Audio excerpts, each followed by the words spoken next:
pole position car, the Seat Leon TCR, so they're in reasonably good formation as they come out to the hairpin. So the red lights, which are on, go out, and the race gets underway for 125 minutes, 2 hours and 5 minutes for the Tequila Club Enduro Championship, and a great sound as this 40-plus car grid streams past our commentary box under acceleration for the first time. One to watch actually from the back is going to be number 78. That's the Mike Nash Seat Supercopa. He started at the back and is already several places up the order. Great start by the Parkin and Blair Audi TT. They got up to second place behind the Andy Marston BMW. The Andy Marston BMW leads the way then from the Audi TT, and third is the Swift Baker Seat. Then fourth is Bidgeway, who won yesterday's Road Sports race, and then the rest charging after them, among them the orange BMW, which is the car that fell out with an electrical problem after only one lap in yesterday's race. That's the car of Hampson and Schultz. Yeah, and it's interesting because some of these two driver teams have two fairly evenly matched drivers, some not quite so much, so it'll be interesting to see how that plays out, although at this stage we don't know which drivers are aboard each car, unfortunately. Leaders are Allspin. Is that 12 gone round? It is. It is, so that's Scott Parkin. Scott Parkin, brother of Ryan Parkin, who's out in the Audi. Scott Parkin in the TDI. 67 McBride off as well. Yeah, and that's I'm not quite sure where that is that he's got off, but he's certainly stranded at the moment. We'll see if he can get back into the race. Cars coming through at the end of the first lap, and it is the BMW that is ahead of Andy Marston from the Seat in second place of no, it's the Audi in second place of Parkin and Blair, isn't it? There's McBride in that BMW that's prepared by Jeff Steele Racing. But here are the leaders heading down towards Tower for the second time then. It's Marston from Parkin and Adam Blair, the ex-Formula 3 racer, in second position.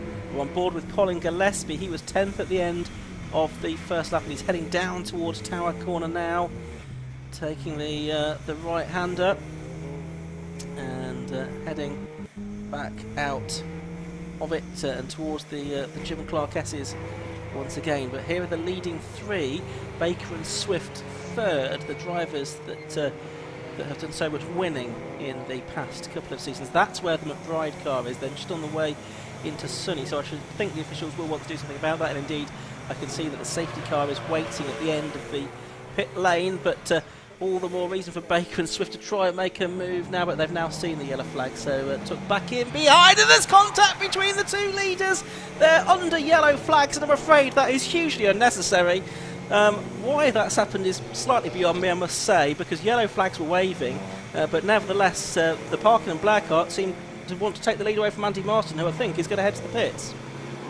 Well, that's a little bit bizarre, Marcus. Oh, absolutely ridiculous, wasn't it? And as you say, completely unnecessary. And you know, you're 1 3/4 laps into a 2 hour and 5 minute enduro. Contact is just not necessary. Yes, let alone in those particular circumstances. Yeah, anyway, exactly. Yeah. Safety car is out to lead them round, and it's that McBride car, which is half on and half off the circuit, isn't it? Just on the way to Sunny. And it's going now. under its own steam. It's although not necessarily much of a head of steam. No, we'll see if it. I suspect he'll be to the pits, but at least he's going. So it will probably be a relatively short safety car period, unless there's anything else that we also. Did the BMW go straight through? Rejoined. I think there was minimal, probably, cosmetic damage. Yeah, we'll try and pick up where that has gone. Of course, that was the leading car of Andy Marston. Is that it? I can see in about 15th or something in the order. Possibly not. It might be a different one. I mean, it's showing on our screens in 10th place, but of course that's where tip the timing beam on the pit lane. See if we can spot that coming through. There it is, the 37 car. So yes, it is the one that I thought I saw out there. So it is in probably around about 15th position now, something like that.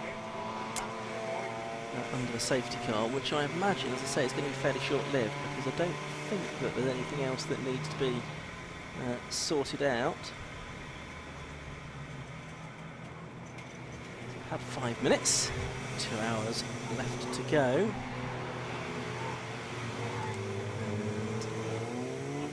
A bit of a rundown on things. Now, this is too early, this safety car, for the drivers who think about making their mandatory stops. You can't make them until 30 minutes have gone, and each pit stop then has to be 3 minutes in length. Each of the mandatory stops, and any pit stop that involves refuelling also has to be 3 minutes.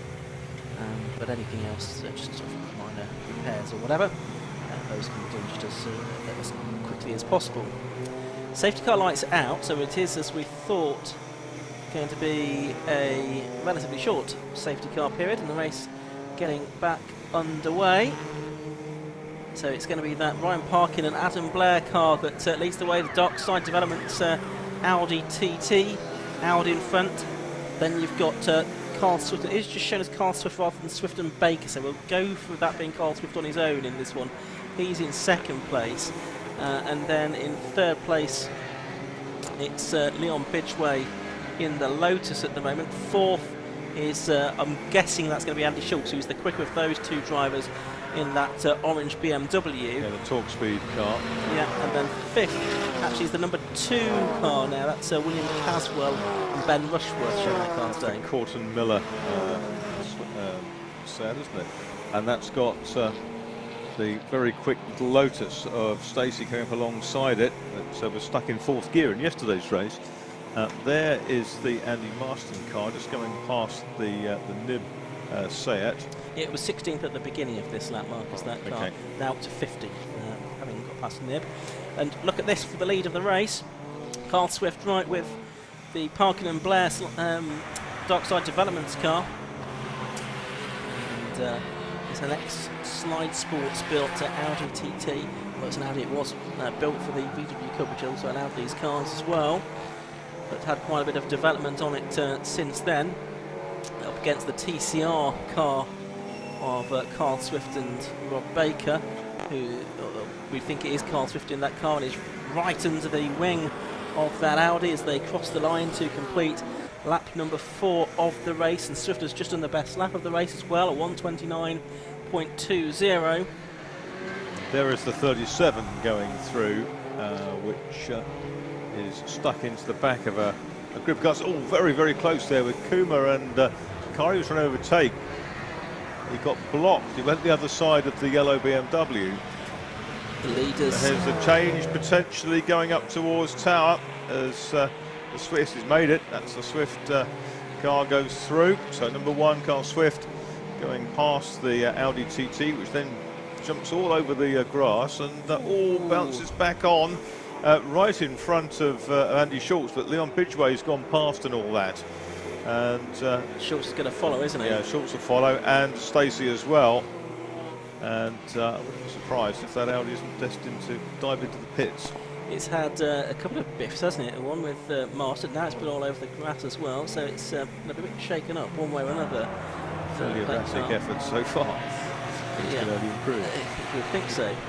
So it is now Swift that's leading, Leon Bidgeway second, Andy Marston is third, William Stacey is fourth, fifth is still the Parkin and Blair car, the Audi that's just been off onto the grass, and sixth is the Corton Miller car. What a black flag for a 3-digit car. So it does narrow it down a little bit, but not hugely. So one car getting a black flag there, telling it that it needs to come into the pit lane immediately. That's Schultz up the inside of Leon Bidgeway for second place there, Marcus. Yep, and Schultz going really well in that. So they've got that. Oh, and Stacey's gone through as well. It's the 188 car that's getting the black flag, by the way, which is the Graham Kellen E46 325. That's the blue and black one. Yeah.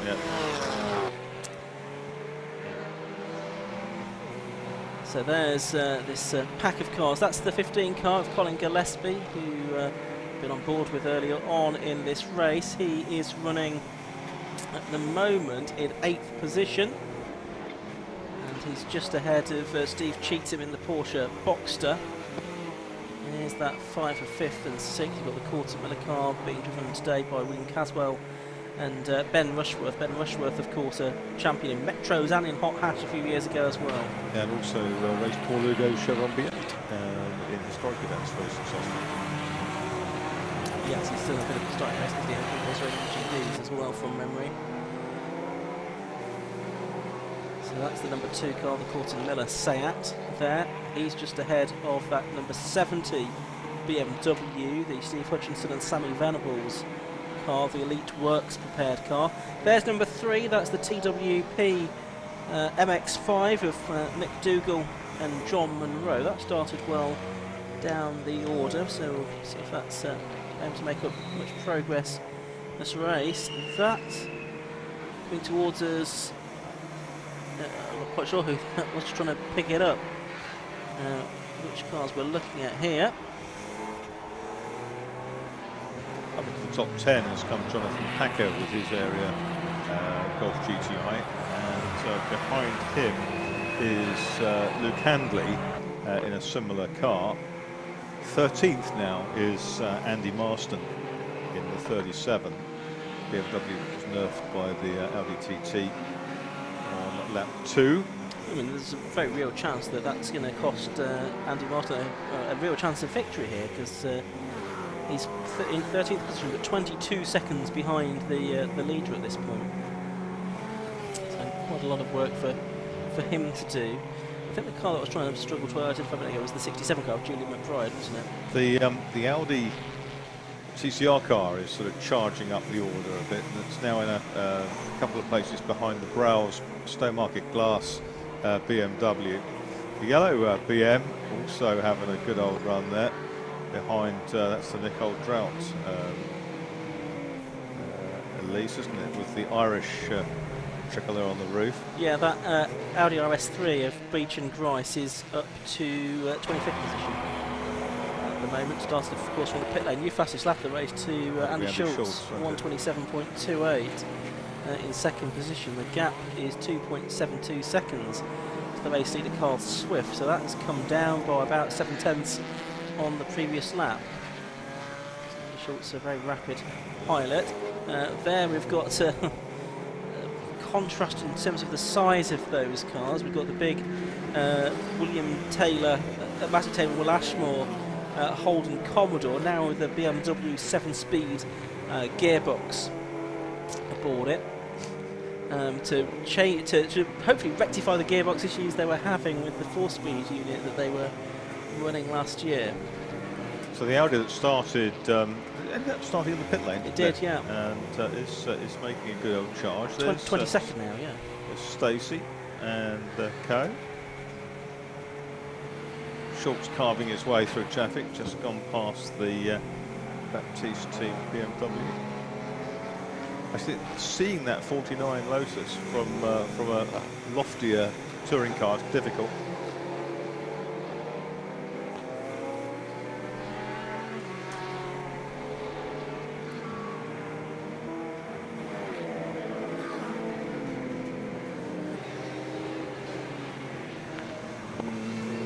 Down into Clervaux, we've got the 53 car here.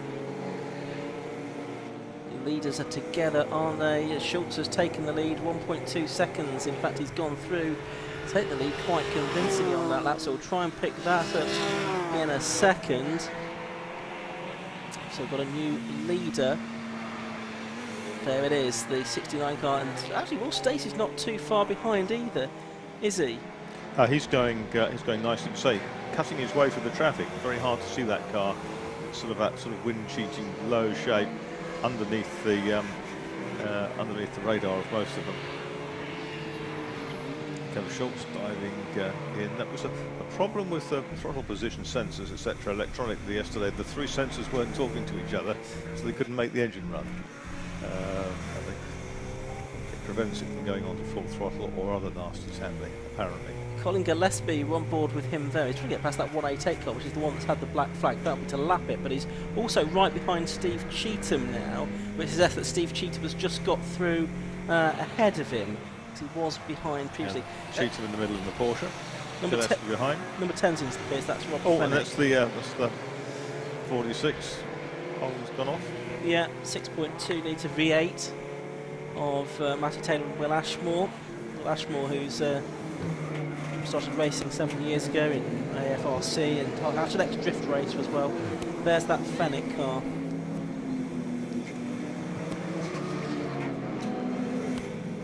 So out front, on the next lap we've had Schultz 1.26 seconds clear of Carter, so the gap pretty static on that lap, but it's a very busy circuit. There you can see the battle for 7th place. That's Cheatham and just ahead of him the Hutchinson and Venables BMW, but it's a very busy circuit with traffic already. Gaining ground on the 37, Andy Marston up to 10th place in the white BMWs in the back of that group. And Bridgeway's outbraked himself as he into Tower. He has, and he's lost places. Lost a lot of places. He was 6th, so he's already lost a bit of ground, hadn't he? But he's now lost out to the Hutchinson and Venables BMW and Steve Cheatham in the Porsche Boxster as well. And off has gone Jonathan Packer, number 5, one of the Class B front runners in the Golf GTR. In fact, he was the Class B leader, so from 11th place, he's had a spin also off the circuit, and having collected a lot of the local flora, is 73. That's the Stephen Duran and Scott Bunn Seat Leon 2 litre car.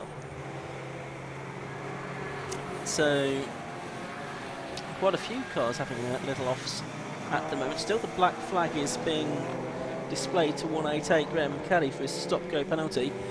There's a car as well just waiting for a gap to come through the is that Packer? Cut through. Is that the Kubu Packer? It's the right colours for Packer. Yes, it is the Packer car number 5. So he's well. The problem with that is that lap won't count because he should cut the circuit. So hopefully the timekeepers will spot that and not credit him with that lap, because although it might be fine to do that on a test day, you probably shouldn't really be doing that in a race, cutting through the short circuit like that. Bridgeway's dropped to 9th, by the way, in the Exige. Oh, another queuing up down there, and that is, I think, the Seat I was just mentioning as well. So I wonder if they were involved together. That's the 73 set of Duran and Bunn. That's also stopped now. There's been one car off, I can see just at the hairpin as well. That's the 99 car, Joe Williams, in his Volkswagen Golf, the Williams Racing Team prepared entry. It's getting a little bit scrappy at the moment, though. Car number 10, which is the one in the pits, the Lotus in the pits of Rob Fennick, that's there was a vibration reported also. I think that's down to a loose wheel, so that's why Rob Fennick has been into the pit lane. Hour and 47 still to go in this race. Still Andy Schultz leading. He's stretched that out to 2.5 seconds now over Carl Swift in second. Will Stacey in third. He's only just behind Carl Swift. And then you've got the Parkinson Blair Audi TT in 4th place, ahead of Caswell and Rushworth in 5th, and Hutchinson and Venables in 6th. 73's got back in with an awful lot of greenery out of in the radiator duct. Yeah, so and they'll have lost probably a good lap and a half of worth of time. And that's, we're watching the 881 car. That's the car that had some strife in qualifying this morning. That's the ex-Civic Cup car prepared by Lewis Rose. He shares it with his brother Aaron, and lists Croft as his favourite circuit, actually, as do a few of these drivers. Nick Dougill and Matthew Titmarsh also listing Croft as their preferred venue in the UK. Good to see Lance Gould out there racing the Scot, son of the legendary writer, journalist, photographer Graham Gould, who did some Formula Ford and things many, many years ago. Now had the saddle for far too long. So this is the fight that we're watching for 5th, 6th and 7th positions, just coming down towards the complex. They're just going to get past the TWP Lotus of Reece Lysett and Steve Brockington there. That's the number 4 car. It's going a lap down.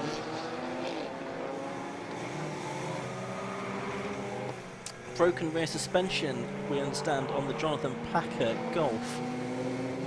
After that car went off, or possibly because that car went off. Maybe it was why the car went off. just seeing the two leaders heading down, or the second and third place cars heading down towards Tower Corner. That is very close between Carl Swift and Will Stacey. There's less than a car length between those two as they turn through Tower Corner and head off up towards the Jim Clark S's. We're watching though the fight for, we were watching the fight for fifth, this is the fight for second now. That is Swift and Stacey heading through the Jim Clark S's towards the right hand kink at Barcroft, and then the heavier turn at Swift. Oh, and there's contact in that battle for fifth position, and Marston again has been involved. Steve Cheetham in the 43 car, he has also come to grief, and there was certainly some contact there, and that looks like that is broken. That's finished, isn't it? Yeah, that is finished, and that is stranded in an awkward position pretty much on the apex of Tower Corner there. So I think surely we're going to see the safety car out again for that. We're not quite into mandatory pit stop territory though, which is the chagrin of the teams who would like to use a safety car to their advantage. So it's still Schultz leading. He's 4 seconds clear of Carl Swift now in second place. It's Will Stacey in third. It's Parker and Blair for that. The Marston BMW is moving and reasonably well. So we're probably not going to need a safety car after all. That look, I must admit, I thought that was it looked like it was knocked around. Certainly the bodywork's been knocked around. The suspension may be okay. Let's hope so.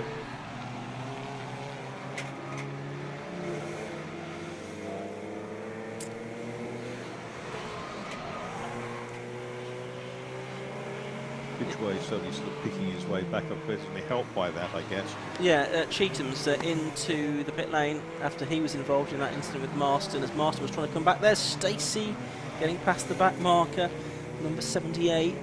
That's the White Nash car that started towards the back and did make some reasonable progress. Steve Cheetham's jumped out of his car. Yeah, Scrutineer down there having a look at it, possibly so. Yes, I would think so.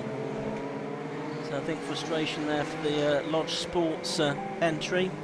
So if we get news from down in the pit lane. They're pushing the car into the garage by the looks of things. Yeah. 73 car, I think. They're hoping to get that back out into the face of Stephen Durand and Scott Byrne, Seat Leon.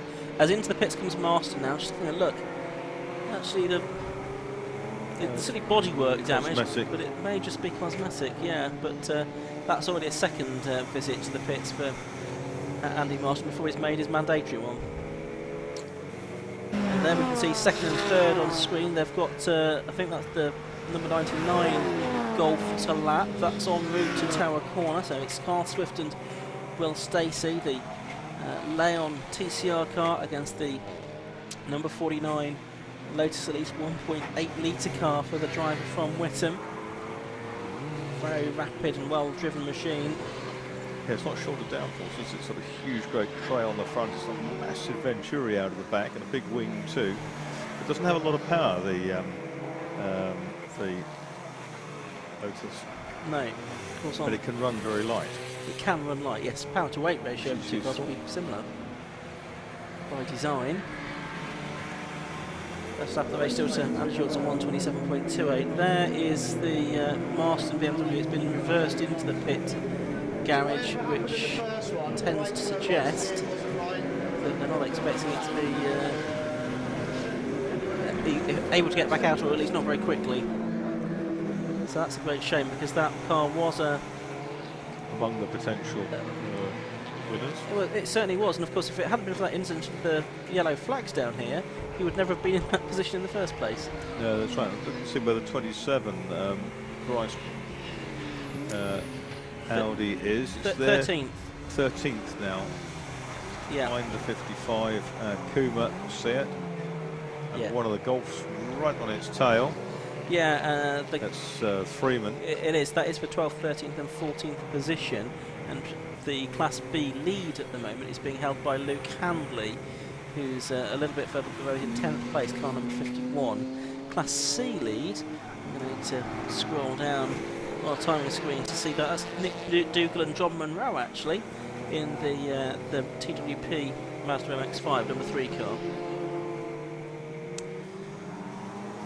Watching Kuma come through.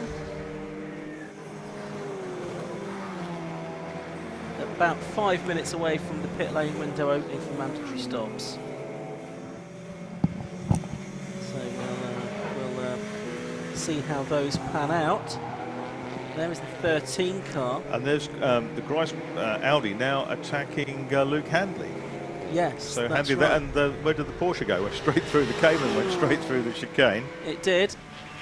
So there's the 27 car, the Grice, Mark Grice driven car. It's going to go up the inside of the Porsche, and that's going to be up inside the top 10 because they've cleared Handley as well, who was 10th. So I think that's 10th, 11th, and 12th that we can see on screen at the moment.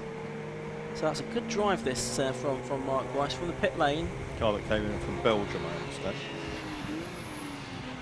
It's the Audi RS3 TCR car. Watching Handley there, he's leading Class B then. Second within Class B. No, he's not now, is he? Because he's behind the Porsche. So the Porsche is taking the Class B lead. Steve Houston and Matt Fazy in the Porsche Cayman that was built sort of during lockdown from a crashed road car.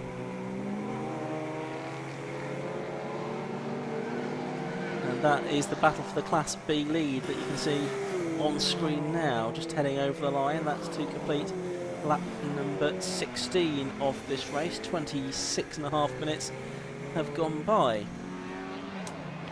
So Hewson and Fazy, and then Luke Handley next up in the 51 car.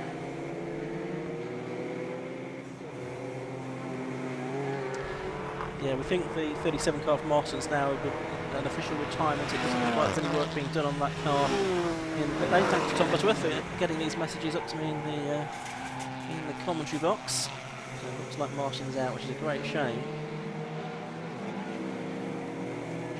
Handley can't quite live with the pace of that Porsche, it seems, at the moment. In 11th position and the Class B lead. Let's look at the lap times. Houston Faze, that's on 1:32.32. Handley's actually on 1:31.62, so he has been quicker. That's not for position. That's the 117 car being passed, nevertheless, there by Porsche. That's Martin Gadsby in that BMW Compact. Quite fierce and compact to get it up into Class A. And Handley's just lost a place to the next of the Golfs, which I think is out of Freeman, isn't it? Yeah, so that's going to be for position as well. For, yes. Class B P2. And that was an unusual way to do it. It's coming into the complex. See on screen. I wonder if Handley's got a problem then, because as we say, he has been quicker than some of the cars ahead. It's not the 166 cars into the pits. That's Nicole Drought, the Irish driver in the Lotus Elise that she's racing this weekend. You see the Irish commentator Leo Nolte, who's over here keeping an eye on Nicole this weekend, observing what's going on down in the pit stop. 69 is our race leader, Andy Schultz going through. He's only got 2.6 second lead now over the next two, and possibly traffic has stymied him slightly. Swift and Stacey are still riding together, less than a second between them, and they're picking their way through this traffic now. Yep. Schultz's teammate Hampson, nothing like his experience, is he? So he's got some work to do when he gets in there. And reporting the same issue actually on the Nicole Drought car, the 166 car that's in the pit lane, as that was the case with Rob Fennick, also a loose wheel and vibration. Number 2 is into the pits and just before the half-hour mark as well, so this isn't a scheduled stop. That's the William Caswell and Ben Rushworth car. That's into the pits, but not yet for its mandatory stop. There it is. Miller Motorsport with Rushworth. the national flag of Hong Kong. I think it is, yeah.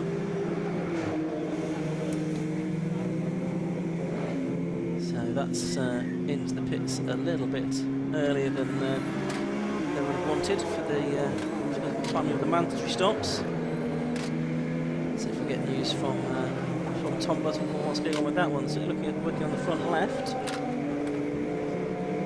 Wheel off.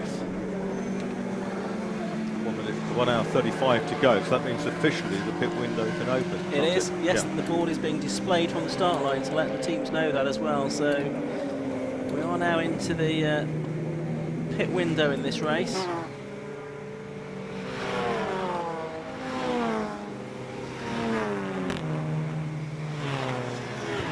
it'll be interesting to see if many drivers do stop relatively early, or I suspect some might just wait a little bit longer to see if there's another safety car. We've already had one in this race, we thought we were going to have another, but it wasn't required in the end. As the Rushworth and Caswell car getting back out into the race. Very smart, it looks like it's absolutely brand new. It does. Very tidy. They're still applying the decals yesterday. In fact, indeed this morning they were still sticking decals on it. Rushworth drafted in fairly late before the Donington meeting to drive the car and hopefully provide benefit of his experience. The Machina Motorsport man, 39-year-old, is a Metro and Hot Hatch champion. On board with Colin Gillespie, who's now 6th, and I think that's one of the back markers ahead of him on the road at the moment. We can just about see the top portion of that set. I think that's the Mike Nash car, quite possibly, that he's coming up to lap. But good to have that on view. And you can see from that, blue skies now over Croft, a dramatic change to what we had about 2 hours ago. Yeah, it's fabulous, isn't it? It's a very typical kind of Croft afternoon. I've been here so often in glorious sunshine, but during the weekends it's been very changeable. There was a deflating tyre on the number 2 car that caused the pit stop, which explains why they were working on the front left there. It wasn't fully deflated. Well, they said they did the driver change as well, which... Oh, and that's the 46 car, that's the Holden that spun at Clairvaux. It's pointing in the wrong direction. Second time off the track. Yeah, so Will Ashmore and Matty Taylor, the 2 drivers of that car. And drove about 3 feet forward then, and now it's reversing, interestingly. Okay.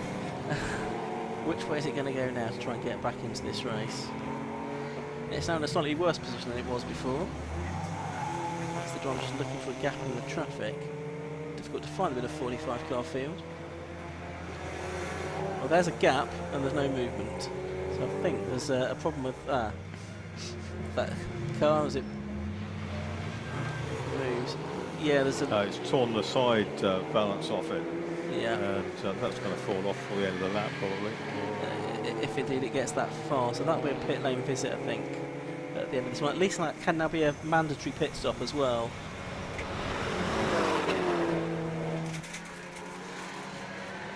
So we are just over 90 minutes left to run in this race. 55 car Chris Coomer's in, so he's driving solo, so this could well be his mandatory stop, getting it out of the way quite early. Sattler and TCR. So in race Honda Civic, so you can see the refuelling there with the mechanic on hand with a fire extinguisher as well. That's part of the regulations. Driver has to be out of the car while this is happening as well. No other work can be done on the car. That's what I think from the brakes there.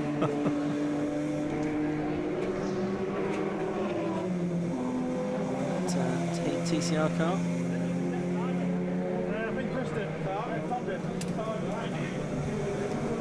Still Andy Schultz leading, by the way, but the gap's come down to 1.79 seconds to Carl Swift in 2nd place, and he's got a little more daylight now to Will Stacey's Lotus Elise in 3rd position. It's the Ryan Parkin and Adam Player Audi TT in 4th, number 11. Hutchinson and Venables still 5th in the BMW M4, number 70. 6th is number 15, Colin Gillespie. 7th is 32, Leon Bidgeway. 8th is 38. Swift in. Oh, he is, yes, from P2. I'd just say 8th, Peter Morsdale and Stephen Kent. 9th, 27, Beach and Grice from the back of the grid. And 10th is the Class B leader, Steve Hewson and Matt Fazy in the Porsche Cayman. The Holden's also into the pits, unsurprisingly. So the first significant mandatory stop there though for Carl Swift from second place, number 1, and he will no doubt go back out for his second stint in just under 3 minutes time now. It's a mandatory 3 seconds stationary in the Tiki World Club Enduro Championship.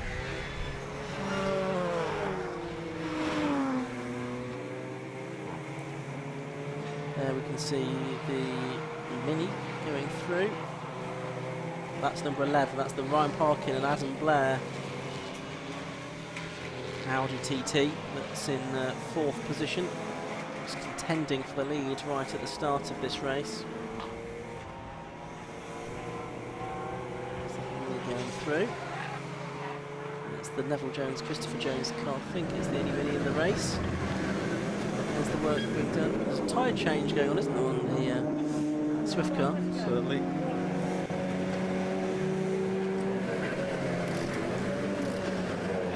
Just pulled in beside the Chris Cooper car, you can see it's in the background, 55. Some cars in that area garage, they're all absolutely immaculate. Yeah. And there's the Holden as well. Some refueling being done there as well. Guess they just ripped that side fence thing off. Yes. That's a bit more sophisticated. Back to the bits at all. Yeah. Bright green BMW, it's the Stowmarket glass car. Father and son Browse, Peter and Luke Browse from Suffolk. 102. That's the Martin, the extra car, isn't it? The addition Yes. to the programme. Matthew Higgins.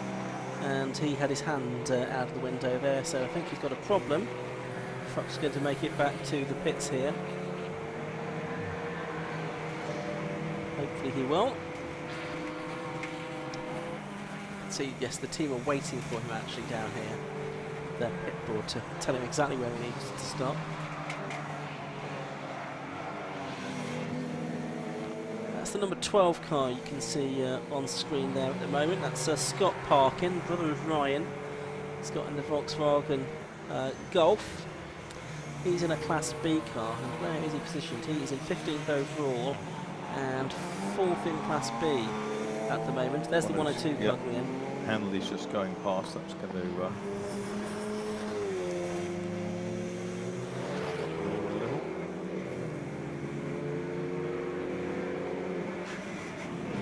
here from the pit wall as the cars stream past. We're about 24 laps into this race for the leaders. Some cars already 2 or 3 laps down. That's the 12 car then, just behind the Phil Nibb and Andrew Rath Seat Leon. So that is for position. In fact, it is for 13th position at that little battle. lost only 4 cars, I think. Duran and Bunn maybe, Cheetham, Marston and Packer. Yes. Handley up into 11th place again. Green flashed Golf GTI. But he's 11 seconds, I think, behind Chris Freeman now, so he's lost quite a lot of time in the battle for Class B honours, whereas for the Class B lead, there's less than a second between the Hewson and Faisy Cayman and the Chris Freeman VW Golf. So we can pick that up at some point. That's from 10th and 11th overall. There's the McGann going through shot. That's the Treble 8 car, owned by Graham Price, sharing it with Jason Hennifer today. Pure Track prepared car, which has been newly prepared for this season. The 79 car you can see on screen there, that's the Lance Gould and John Brown car. Talking about Lance Gould a little while ago, that's running in 12th place, so just ahead of that Nibb and Rath Cupra and Scott Parkin Turbo Diesel Golf. Darkside Developments, of which Scott is the co-owner with brother Ryan, the director. They do specialise in this diesel machinery. Pretty good fuel consumption for the diesel car, don't you? Usually the racing version. Treble 8 car is about to be lapped by them though, that began. So it's Graham Price and Jason Henner for the drivers racing in the STXR Championship for 15 years, twice the XR3i champion within that class. Swallowed up by the... You can see that the torque of that diesel Golf at the back of the group, the 12, is absolutely astonishing. Yes, it really gains, doesn't it, by having that different power delivery. Also has that idiosyncratic black smoke. Bit of black smoke, which is just a part and parcel. Yeah. Right, are they going to get past the McGann anytime soon? Yes, the McGann, I think, gives way to all three of those cars in one fell swoop, which is probably a wise thing to do. It keeps them all sticking together in their fight for 12th, 13th and 14th positions. Front right issue on 102 car, the Matthew Higgins car. So why that came into some damage there for them to assess and to work on, if possible, before they get it back out into the race. Just looking to see where Carl Swift fed back in after his stop, 27th, because it is a 3-minute stop. Nib, who was under pressure from Scott Parkin, has now managed to get past the yellow BMW, the gold and brown car. Yeah. A bit between them. And I can see the third placed Audi coming up. Another Parkin Darkside Developments car. Yes, that moved into third place, didn't it? So, not sure whether it's Blair or Parkin that at the moment. It could be one twin lapping the other. Yeah, it would be nice to know. Yeah, Adam Blair, who raced in Formula First in the late 90s and did a little bit in Formula 3 and other single-seater stuff, but not raced at a high level for a little while. Ooh, one of them picked up some dust there on the. I think it was the gold and brown car, which therefore loses a position. I think. Has Bidgeway come into the pit somewhere? I haven't seen. I've not noticed. Disappeared from the top 10. If he hasn't. Shown as 22nd on our screen. Possibly, if it has come in, Tom Butterworth can confirm. Which car is that? Is that the Kuma car? I think it's Kuma coloured. Yeah. Air jack selection in a second. Yeah, 55. Yeah. The yellow BMW's come in now to make its stop. That's the number 79 car, isn't it? Of gold and brown.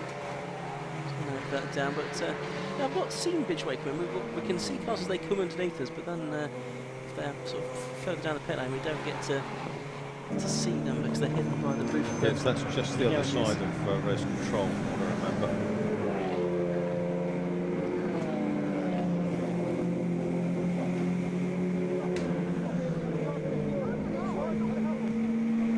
Conversation going on between the drivers, getting ready to put the fuel in. Work isn't done once they've got out of the car. They have fueling to do as well.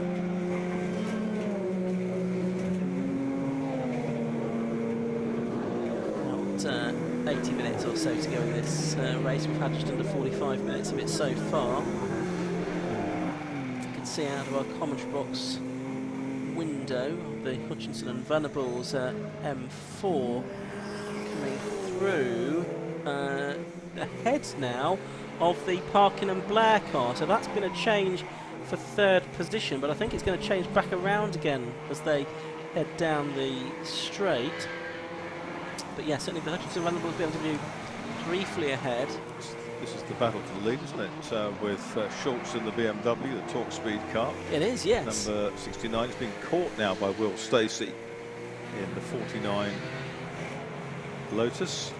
That gearbox problem yesterday stuck in fourth in the towards the end of the road sports race, and they're absolutely nose to tail in a group of cars as they come to finish lap 29.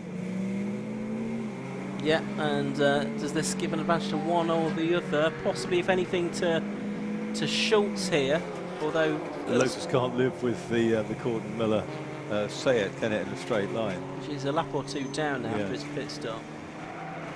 But sort of dives out from underneath it as they go through Clevo. It's then got the Holden Commodore ahead as well. But that's what was really close now become separated a little bit, hasn't it? The lead battle again. Yes, that's right. The Ginetta, Flying Tangerine Racing car of Chris Webster, sharing it with Matthew Tidmarsh, the 48-year-old 2018 Max 5 champion.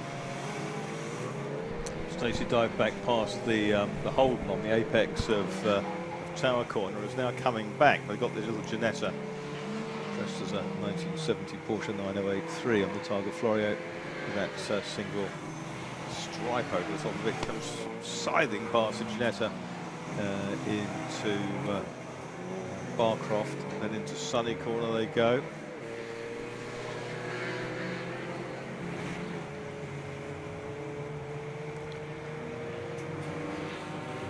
So there is the Holden, there is the Quarter Miller Seat, and there is Stacey in second position, and he's taken a bit of time back out of Andy Schultz, I reckon, in the second part of this lap. Very much so. In that twiddly bits, the Lotus is much nimbler, isn't it? Much more agile. It is. So 0.54 at the start of the lap, at the end of the lap 0.86. The gap between them. It's 30 laps down. That's right. So we're going to get probably like 75, I would think. Something of that order, depending on whether we get a safety car or not. There's the 27 car, so that is the Beach and Grice car, which is 7th position now. And they had a slower lap last time through. They have been catching the Morsdale and Kent E46 M3.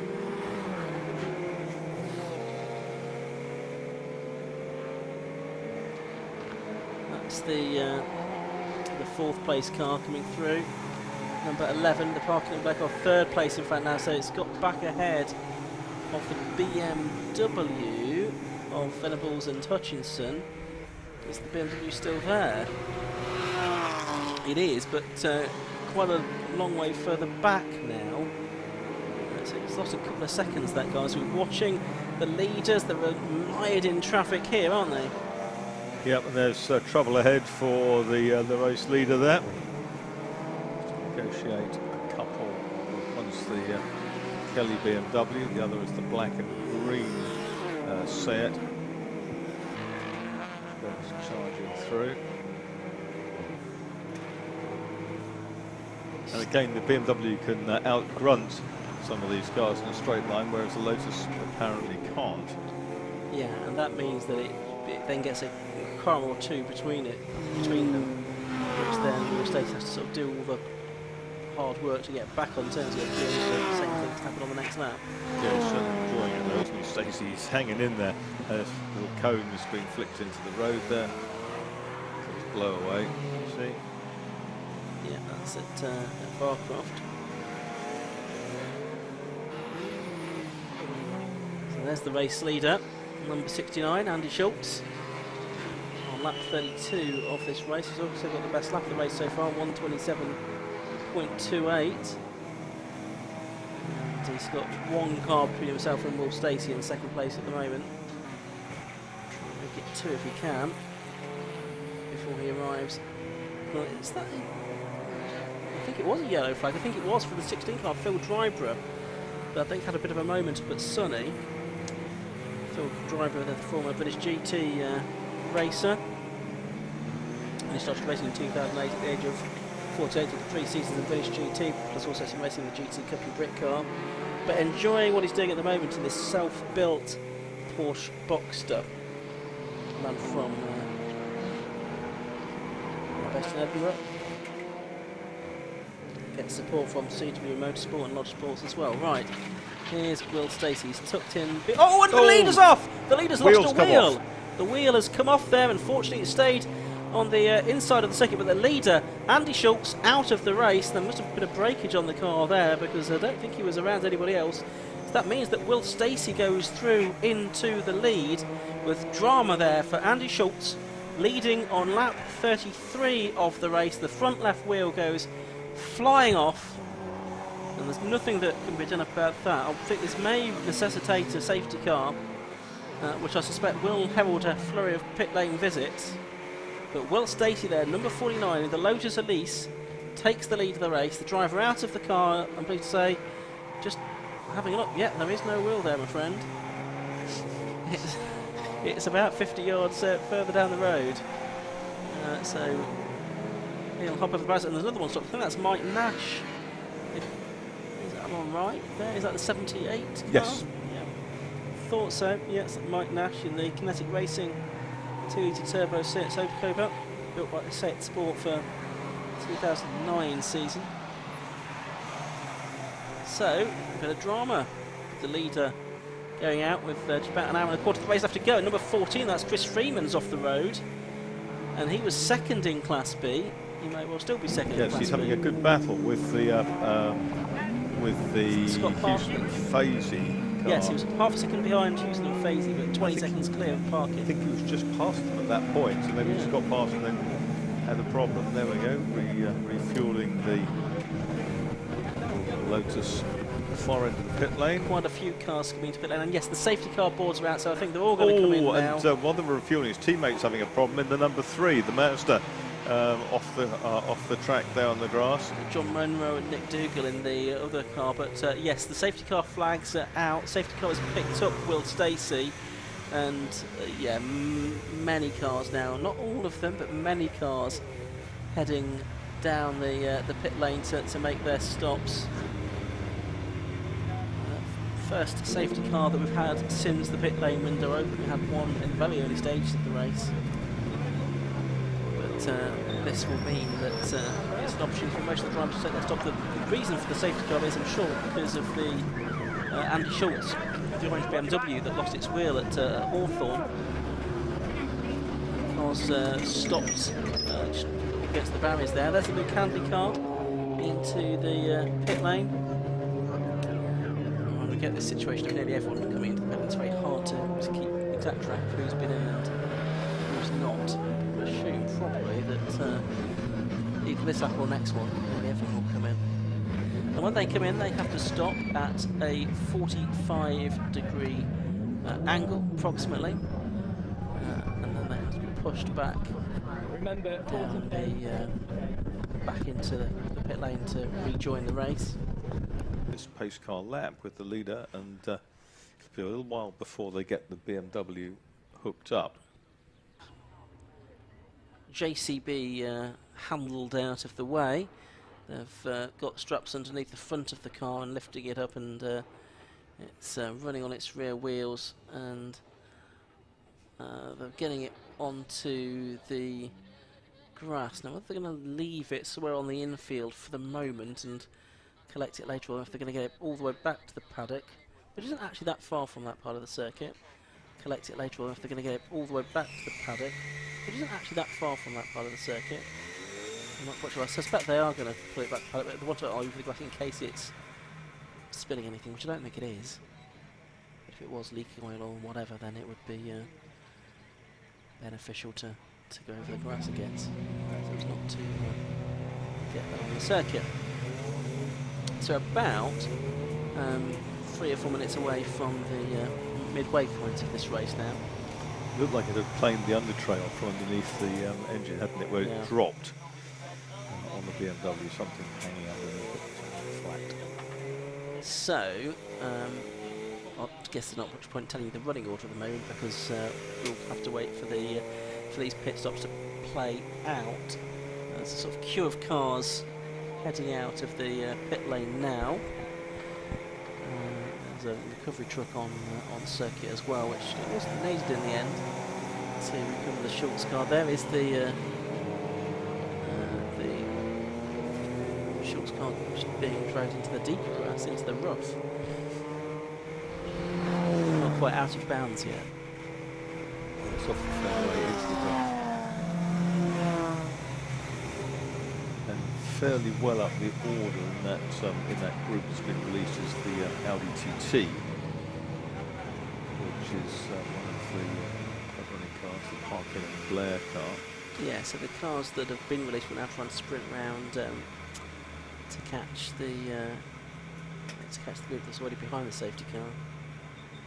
So the Schultz car is off the circuit now, behind the barrier very shortly, and I wonder if we'll probably have one more lap, I guess, because the safety car lights are still on and it's almost at the complex. I think we'll have one more lap behind the safety car. Okay, the flatbed's escaped. There's still a number of cars to come out of the pit lane. Yeah, now are all of these going to get out before the safety And car the lights comes through? are still flashing on the safety car, so These cars are going to have to wait until the safety car queues come past. I think they were probably hoping that they were going to get out before the safety that's car came going to be very frustrating for them, isn't it? They lose a lap there. Effectively, all of these cars. I think there's probably 15, 18 of them down there, something like that. Yeah, they'll be getting into a queue. Who's that just coming in now? That's the 166 car. That is back in. That's the cold route. That is going to be refueled. She'll have to hop out of the car.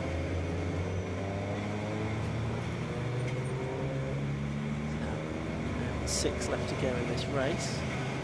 Give it another lap or so, and the race order will start to make some sense. So we'll run you through that in a moment or two.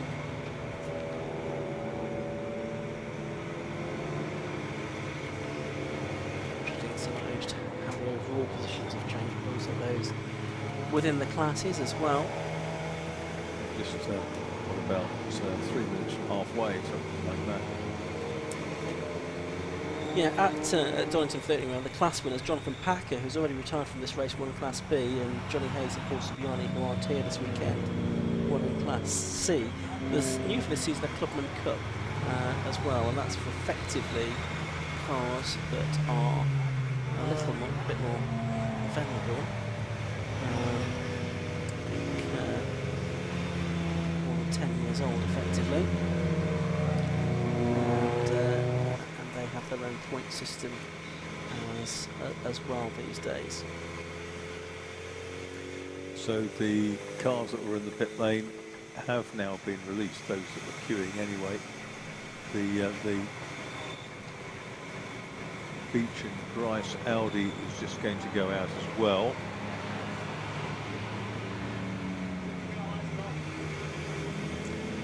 Yeah, I think we'll see the safety car lights go off this time as well.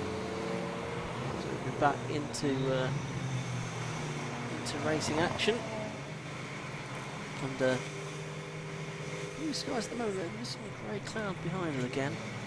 So we'll see how we get another shower, which will throw a spanner in the works in the late stages of this race. The safety car lights are off, so the race is going to get back underway. The first car behind the safety car is the number 79 car of Lance Gould and John Brown. Safety car does indeed pull in, and there is the green flag to get the race back underway at just before the halfway mark in this race. Swift was back up to 7th, wasn't he? And that's going to look good for the Area Motorsport effort. Yes, and there is Swift. There is sort of second on the road now. He's behind the Holden Commodore, which assumes the quote-unquote lead of the cars that have been released from behind the safety Having car. only been off twice so yes. far. So green flags waving all around the circuit. So the lead car actually is Lonsdale and Kent, isn't it? It's 35 laps. It is, yes. By 1.89 seconds from the Audi TT of Ryan Parkin and Adam Blair. Colin Gillespie is third in number 15. Fourth is number 49, William Stacey. He's now 12 seconds adrift. Fifth is Hutchinson and Venables in the BMW M4. And those are the only cars showing as having done 35 laps. The rest have all at least a lap down, it would seem. Just see if any more light is shed on that as they come through again at the end of the next lap. But if that's the case, we've got the 5 cars left on the lead lap after the pit stops and the safety cars. It's make quite an interesting thing. We've got Swift coming round next. He's shown us 6th currently, but we'll see exactly where he sits. Yeah, I mean, he's effectively going to be nearly a lap behind, isn't he? So he's going to complete 35 laps now, and he is how far behind the leaders? Just wait for the screen to update itself. A minute 21, so that's virtually a lap, isn't it? Behind. Yeah. Oh, and that's Mike Nash, I think. It is. It's, he's struggling to get back into the pits. Yeah, just stopped on the pit lane entrance there, more or less. There's a black flag for somebody. That'll be for some kind of pit lane infringement, I would think. Maybe speeding in the pit lane or something like that, which requires them to serve a stop and go penalty. Give you news on that if we get it. 21. Much of that's probably going to be make-upable, isn't it? Because that's the other cars that are currently ahead of it. Yes, that's true. But whether they'll get up to the likes of Parkin and Blair in that Audi, you can see their big another matter. They've got to make up basically more than a second a minute, haven't they? Yeah. Which probably is working out about a second and a half to 2 seconds a lap, which is a lot. Assuming it's a lot if you're going to be consistent, which you need to. 14 car is the one that's getting the black flag. That's the Chris Freeman Golf. Now that is significant because he is the Class B leader. So that would be for, I would think, a stop and go penalty for some reason, maybe speeding in the pit lane. We'll not get the official confirmation of that, but it could be something like that. And that would hand the advantage to Scott Parkin within Class B once that is served, but also promote Steve Houston and Matt Fazy and Luke Handley as well, and perhaps others as well within Class B. So Chris Friedman leading Class B at the moment, probably not going to be doing so for much longer. There he is on screen now, but he's going to need to stop in the pit lane in the penalty area in the not too distant future. Now on to go or so in this race. Driver setting personal best laps. Hans Carl Swift did a personal best lap on the first lap. He did have a clear track ahead of him though. He's 114 behind now rather than 121. Well, from about making up a second and a half a lap, he's made up 7 seconds on that lap. I suspect that will not be the case. It's a kind of a bit of a false dawn, isn't it? Exactly. It gives them a bit of hope, it gets them a bit closer, but still a long way to go. Almost exactly an hour of this race left now. We'll run down on the order. It is Parkin and Blair that have gone back into the lead in the Audi TT with 37 laps in the book. They're 2.2 seconds clear in car number 11 of number 38, the Peter Morsdale and Stephen Kent E46 M3. In third place is number 15 Colin Gillespie. In fourth place is number 49 Will Stacey, who's just going through shot there, and right behind him is the car that you can see, number 70. That's the Steve Hutchinson and Sammy Venables BMW M4. Then virtually a lap down. In sixth place is Carl Swift, number 1. He is the last car on the lead lap. And in seventh place is number 14 Chris Freeman, who has not been into the pit lane that time to serve his stop and go penalty. 8th is number 12 Scott Parkin. 9th is number 13 Steve Houston and Matt Fazy. And 10th is number 51 Luke Handley. 11th is, and let's go down to Tom Butterworth in the pit lane. Welcome down to the pit lane for the very first time today during the Club Enduro race.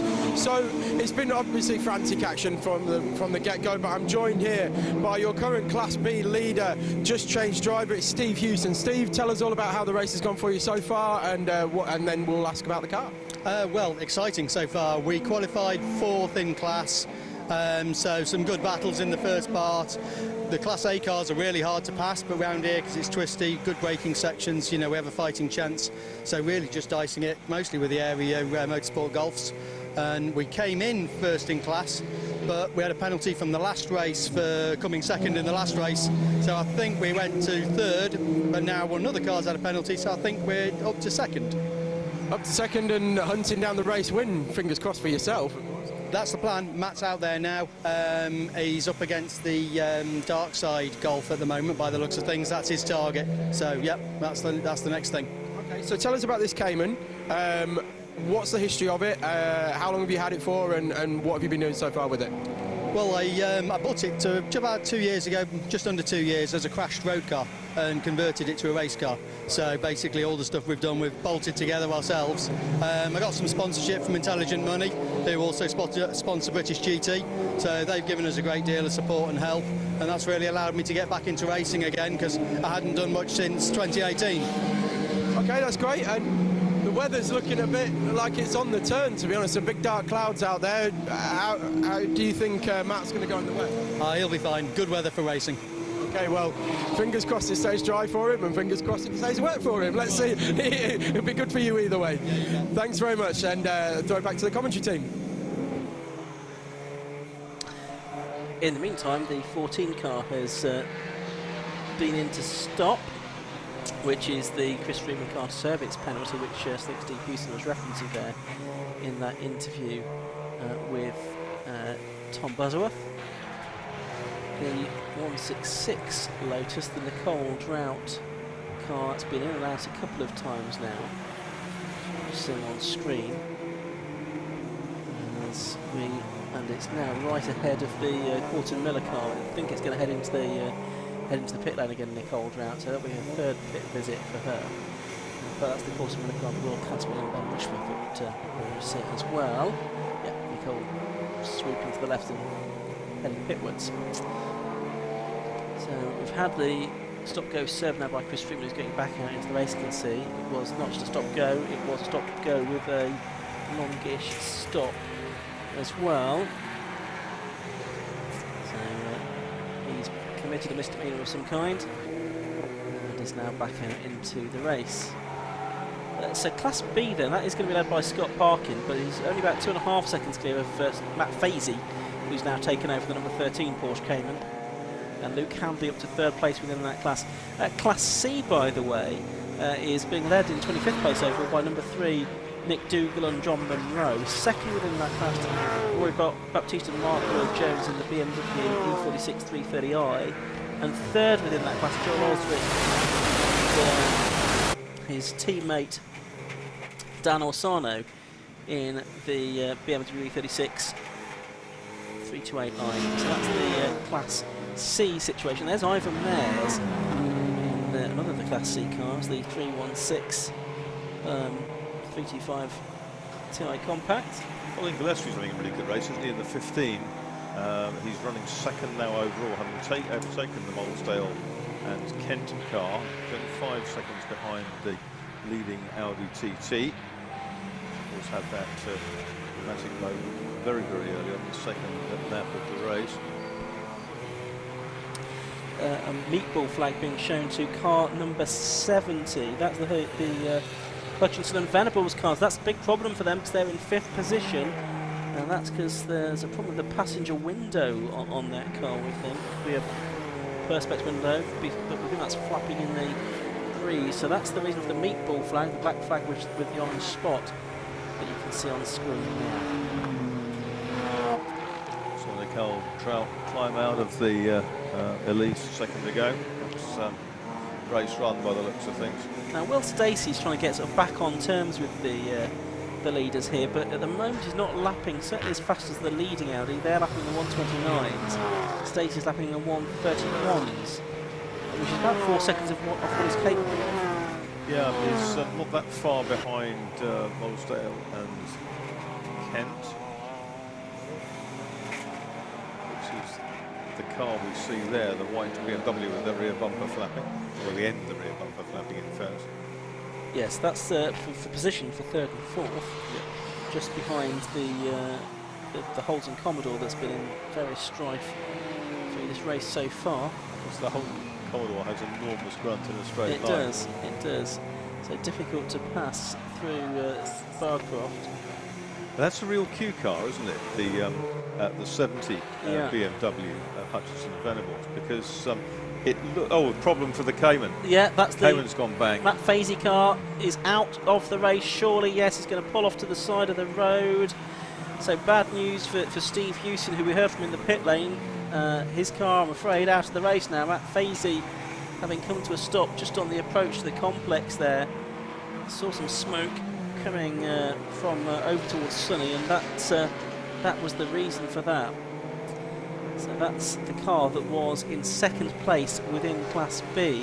So that will promote Luke Handley now into second position.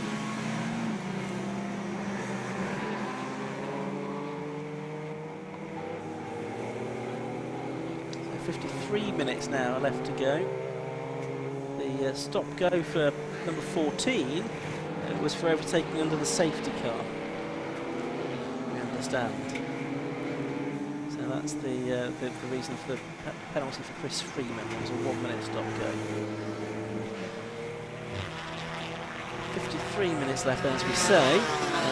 It's an 8-second lead for Ryan Parkin and Adam Blair over Colin Gillespie in second. That smoke is still pouring out of the 13 car. The problem is where he stopped is the opposite side of the circuit to the marshal's post.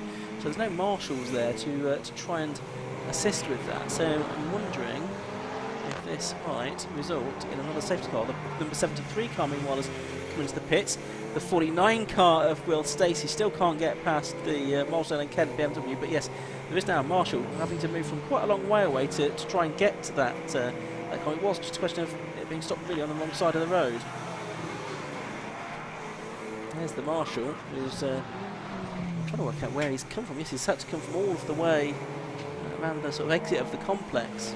Good couple of 100 yards he's had to run to get there with the fire extinguisher.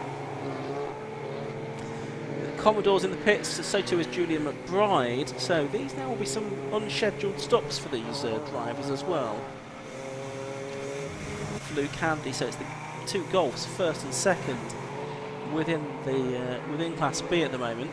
Carl Swift has got down to a minute and 5 behind the leader.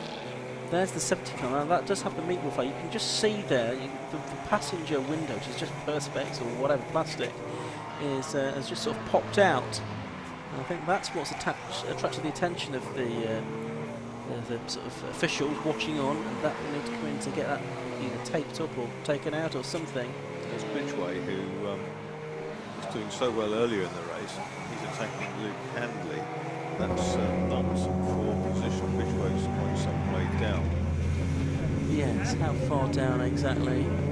39th. He's done 31 laps. The leaders have done 44 now, so 13 laps behind. That's the Junior McBride car, the Jeff Stewart Racing Parade car. That looks like it's had some damage. And is the bodywork rubbing on the tyre? That's the issue down there. 50 minutes left. There's the leading car, the Parkin and Blair car. Stacey up to third then. Yes, he did get past the Milesdale and Kent BMW. 49 then, up into third place. That's on lap 44. Oh, is that the The Audi looks like it's smoking. The leader's smoking. That's the race leading car. And it is still well. There's no smoke coming from it at the moment. There's certainly evidence of it though when we first saw it, unless it came through just a huge cloud of smoke at the tower. Oh, and now it's off the road at the exit of Sunny. It's a TFSI. No, it is smoking. engine. It is yeah, smoking properly. Yeah. So that won't get any better, will it? It's not going to, I don't think. I suspect that might be heading towards the pit lane as well. Just coming through the complex now. Let's see if he dives into the pit lane from the lead of the race. It's not been a race that anyone's wanted to lead for very long, it seems, this one. It's continuing. He is. Now it's a black flag being shown to the number 70 car, I presume that is, because they've not taken any heed of the black and orange flag so far. That's the Hutchinson and Venables car, which is about to go past the black flag this time. So there we go, black flag, no excuse for not seeing that, so it should come in this time, we will see. So, and on that lap, Parkin Blair, despite the smoke, still at 1:31.04, which was quicker than Gillespie in second, a similar lap time to Will Stacey in third, so whatever the issue is, it's not slowing that car. The 73 car, which that is now showing some signs of damage. The racing car, Ryan Parkin, Adam Blair. Ryan is 32 years of age, been racing only since 2018. Adam there with a bit more experience. There's the Nash Seat that's stopped in the same place again. Yeah, it seems to cut out coming out of the hairpin. Yeah. Just, He eventually does get it fired up again, but it's far from ideal that it's stationary exactly where it is. Running in 20th place, that car was. Yes, still showing in 20th on the screens. Gradually it's going to tumble down, obviously.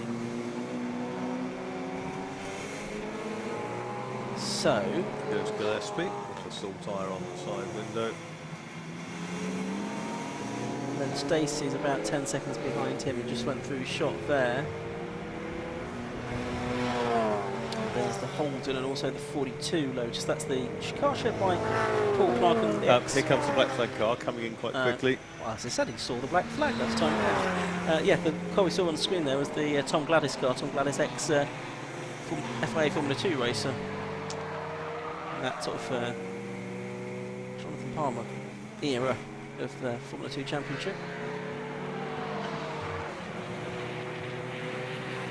So the 70 cars in, they'll presumably, I think they've probably already taped up the window or taken it out or something and got it back out into the race.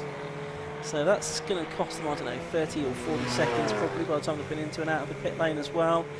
That There's Bridgeway going very slowly. Yeah. That's on the back straight. Yeah, by the old pit lane, isn't it, over there? So That's it, race run. yeah, he's going to turn in behind the marshal's post. At least he's going to be in a position of safety off the circuit. Carl Swift within a minute and a few bits of change now. Minute 0.26 of a second of the race leader. So he's making ground up with 46 minutes still to run in this race. Yeah, he's been more or less making what he's needed to make it, hasn't he? 42 Lotus Elise is a very pretty car, isn't it? That's just gone through. Yeah, that's the Paul Clark and Tom Gladys car. Yeah. So, still the leading Audis out there as well, despite the smoke. And still circulating very quickly at a 1:30 that time. And leading the B class is Scott Parkin, teammate, also blowing out smoke, but that's routine in that case. Yeah, and he is clear of Luke Handley in second place within that class. Class C still being led by Dougal and Monroe, having a good run in the MX-5 this time, 23rd overall.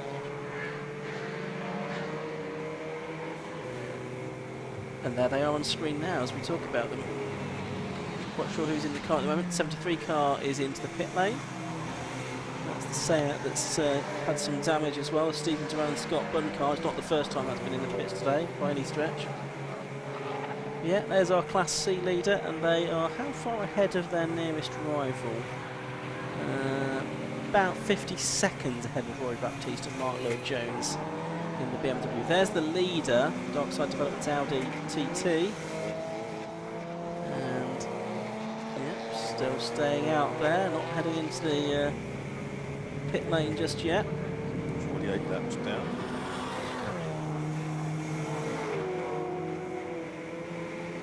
Hutchinson and Venables lost just a couple of places. They're still running 6th despite that stop, well ahead of Parkin and Handley. Right, the 70 car went out of the pit lane very quickly, possibly too quickly, possibly hadn't had the authority to get back out. 5-second penalty as well for Michael Downey, car 76 in the Porsche boxed S, down 19th and 6th or 7th or 8th in Class B, I think. I don't think it's going to make too much difference. 5-second penalty in a 2-hour race doesn't have the same impact as it does in a 15-minute race.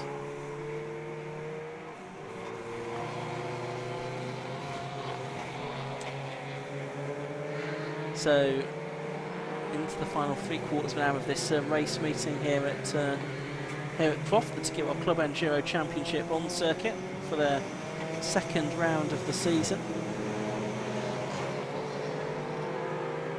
Big grid, more than 40 cars we've had here at Croft this weekend. Great to see. Such a mouth-watering array of machinery as well.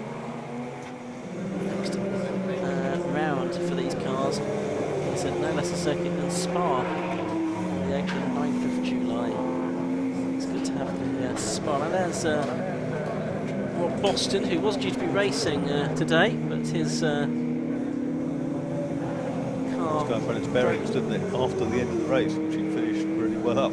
Yeah, that was in the road sports race. He was on the podium, wasn't he, in a class winner? Yeah.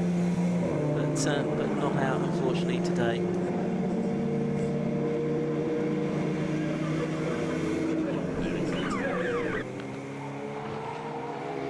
So 42 minutes of the race left to go. There's the 14 car. Now that's the car of Chris Freeman that was in the pit lane for the stop-go penalty. He's now 13th overall and he's actually third within Class B, behind Scott Parker and Luke Handley. But he is around about a lap adrift on the lead. There's that pretty Lotus you were talking about. Yes. Unscheduled stop though. This you'd well, they're refueling it. Maybe this I think they must have stopped, but maybe they've just realised that well, maybe they just can't. They've not got a big enough tank to go all the way with just one stop, which does significantly handicap you in these races.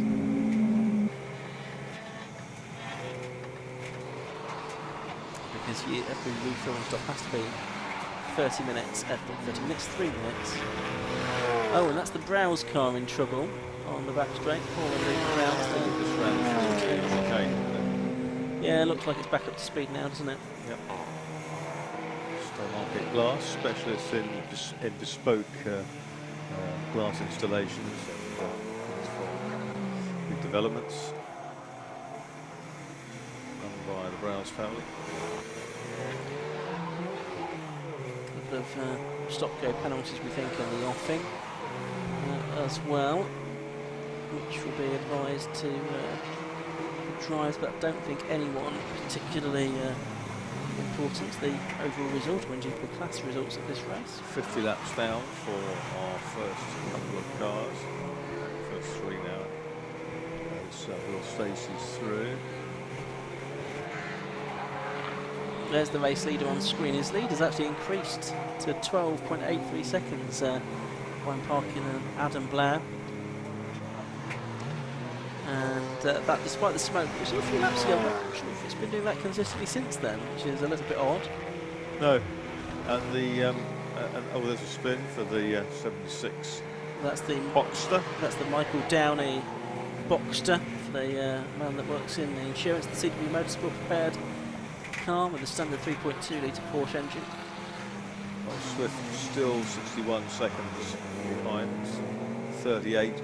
Charging along Lonsdale and Kenston with that flappy bit of back bumper, but it's all very solidly mounted in the middle. There's only 0.6 of a second between Colin Gillespie and William Stacey now, and they are just about to come over the line again to complete their 51st lap. So if we can pick those two up, they're just going through Clairvaux corner now. We're watching at the moment the Molesdale and Kent car, which has right behind it Scott Parkin, the Class B leader, although this isn't for position. There's a sort of lap between them. Yep. There's the, there is the, oh, it's a change, it's a change. Stacey's gone through, but Hawthorne, I think, takes second place away from Colin Gillespie, who fights back with more grunt in a straight line. It's going to be on the outside line for Tower Corners. That Holden Commodore in the way as well. It gets very tight around there. Will Stacey somehow just slips that little Lotus back through, gets past both of them. He was having nothing of it. He was relying on Gillespie not wishing to contact the Commodore. Yeah. And so it was all kind of nicely done between the pair of them. But clearly the Seat has a lot more straight line performance, but the Lotus has the handling. With that amazing Venturi hanging out the back of it, which vast piece of aluminium. It does. Hutchinson and Venables in the number 70 car, who had to make that stop because they had the black and orange and then the black flag. That is now having done a personal best after race at 129.17. The only other driver to do a PB on that was the Holden, actually at 133.06, but either Matty Taylor or Will Ashman, whichever driver is aboard that car at the moment. Some of the best lap of the race, I think, to Andy Schultz, who retired some time ago with the wheel off his, or off Martin Hampson's BMW. So there's Gillespie now, down to third position, 1.9 1 3/4 seconds behind Will Stacey, who's 14 seconds behind the leader. Can Stacey do anything about the Parkin and Blair car? I mean, that's been lapping fairly consistently in the 129s now, that leading Audi. Yeah, Stacey's gone away from the car we see on the screen, the white and gold car of Colin Gillespie, the Scot, Porsches in the past.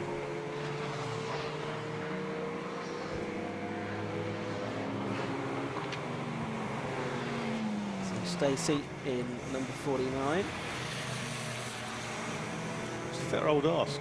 A bit over 2 hours on your tires in a car, isn't it? It is. I mean, thankfully, it's actually relatively cool today, on a hotter day. They take an awful lot out of you, I would think. You can see that out of my window, Carl Swift is trying to get past one of the other Seats down at Tower Corner. He's got the gap down to, it is still about a minute, I think, to the race leader.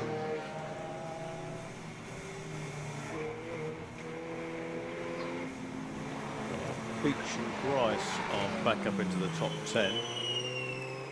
Yeah, they are, and only just behind Luke Campbell, but he's in Class B, Campbell in Class A. The problem is they're sort of a lap and a bit adrift, aren't they, of the race leader. Just watching the 70 car of Venables and Hutchinson to make that pit stop.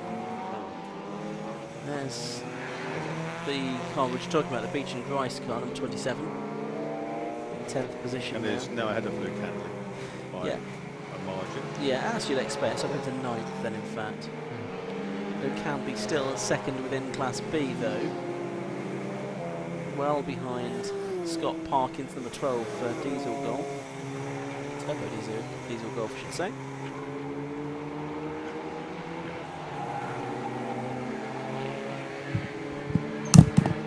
There's the 79 car, the brown and gold car that we've seen in the pits a couple of times.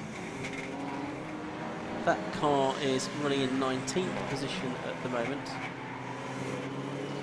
A 10-second penalty been applied to 188, which is Graham Kelly. So that takes his running total to 15 seconds now in this race. So that'll be track limits infringements, but he's running down in 31st position anyway. And is 5th within Class C. So not particularly well up the order. 92 is the car on screen at the moment. That is the Phil Nib, Andrew Rath's Leon. There's the 70 car, the BMW M4 going through.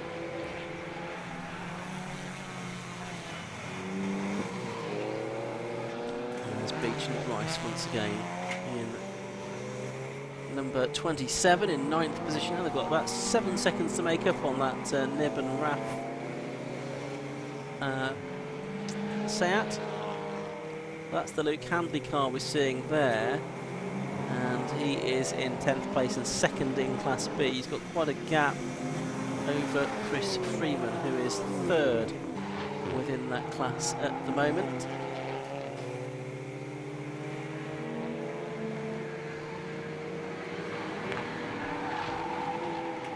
Freeman actually just in his personal best lap of the race, a 1:31.07, as he's trying to make up for that 1 minute pit stop penalty that he had to serve for overtaking behind the safety car.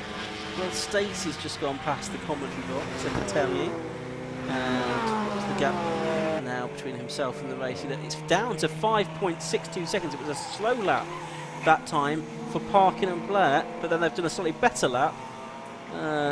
No, sorry, beg your pardon. The slow lap last time they were 1:34.74, so they lost 4 seconds on that lap. So Will Stacey now is closing on the leaders. Not sure if we can pick up the race-leading Audi TT on the live stream. There it is. But he's got Will Stacey right with him now, so I think there's a problem for the race-leading car here.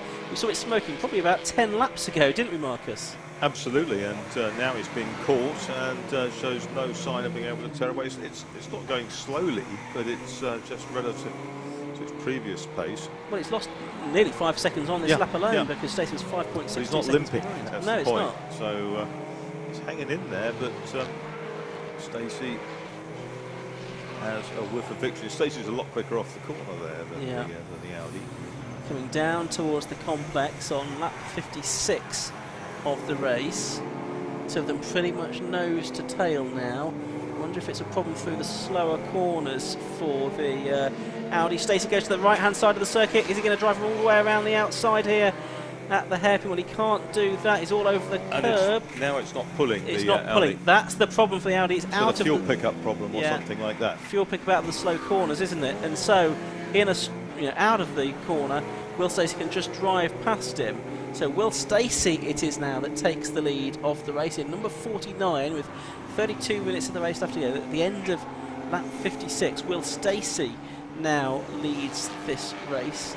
We've had a few different leaders so far, haven't we? That's right. Gillespie's 7 seconds behind the Parkin Blair TT. So Gillespie in the 15, which we can see closing in. And there goes Gillespie taking the place on the back straight. Yeah, the Audi's in trouble, serious trouble. Yeah, it's getting worse, isn't it? It's not just off the slow corners. Now you can set him looking down into the cockpit, see if there's something you can do to sort this out. But I suspect that Darkside Developments car is going to be into the pits at the end of this lap to see. And also in trouble is the Lonsdale car. Yeah, it is the Lonsdale and Kent, number 38 in 4th position. Asphyxiated by the black smoke from the number 12, the class leading car, and that's slowing as well. That's also in trouble. So the two parking cars, the Darkside Development cars, they seem to have, well, they are twins. It's almost by telepathy. It is. That's a lot more black smoke than we've seen before. There's a bumper unidentified that's sort of been washed up on the beach at Clairvaux. Is it the front one of the? I think it could be the front one of the of Lonsdale and Kent. It could be. Probably. I wonder if it's clobbered the back of the Golf, which has been going slow. But that Darkside Developments car, it looks like they're both going to be out of the race, doesn't it? It does. It's sort of limping its way around. So Will Stacey's gone through again. He's got a 10-second lead over Colin Gillespie. Stacey's just done a lap in the 29s. First time he's done that for a while. But he's staying out there. That's a bit bizarre. Because it's not going to get any better, I shouldn't have thought. Not by driving it round. It surely can't drive around at that speed for points for the next half an hour. Which it could do. Maybe that's what he's thinking about. But he's, that lap time for Parkin Blair was a 1:56, so 26 seconds or so slower than what he has been doing. There's the 12 car. Now, is this going to come into the pits? The second of the Darkside Development cars. Got quite a big lead over Luke Handley in that class. But it is coming in. It is indeed coming in. So that will hand the lead to the 51 Freedom Golf of Luke Handley. It will mean that Christopher Plaskett goes up to 2nd place in Class B, and Chris Freeman to 3rd. So that's a change around there. Let's go down to the pit lane once again. Tom Butterworth. So we were here, and it just felt that bit quicker on Friday practice, but it wasn't as quick as we thought, and we wondered whether the track was slidey or not, and we thought the track was greasy. We weren't as quick as we were, but apparently we were quick enough. So yeah, we're heading the tightened her up and away she went. Yeah, and it's rare for me because normally I'm fitting tyres. I'd fit the tyres, so normally people come the last 5 minutes before the race. Can you do that? So John Monroe, my teammate, always starts and just sort of does his superstar driving stuff and leaves me to make a mess of it at the end. So it's quite good to start. And John's out there now into the final half hour as well. How are the nerves holding up? I'm talking to you, I'm not thinking about it. I'll start thinking about it in a bit. But yeah, he's got a good lead. He's a good... We've got a good lead, I think. I think we've got a good lead, unless it's all gone wrong in the last 5 minutes. So. Well, we'll find out, won't we? But good luck for the final half hour, and I hope it all comes home for you. Thank you. Thank you. That's Nick Dougal there, and I'll hand back to the commentary team. Thank you very much indeed. Phil Driver is training his bumper behind him. You can see on screen there. You know, I said that the Audi TT, it wasn't going to get any better. Well, it did stay out there, and it did get better. Last lap was a 1:33 compared to a 1:56 on the previous lap, so maybe the Parkin and Blair Darkside Developments car will be able to stay out in the race. And gather some reasonable points, but is now only 13 seconds ahead of Carl Swift. So Carl Swift looking good for a podium position, and this time past our commentary box, Darkside Audi is slow again. So that could all change around once more. That's the Molesdale and Kent BMW. That explains the front bumper, which Yeah. is the line gravel at Clervaux. It's not going to handle so Doesn't well. have much turn anymore, No, does it? it doesn't change that. So we'll watch out for that.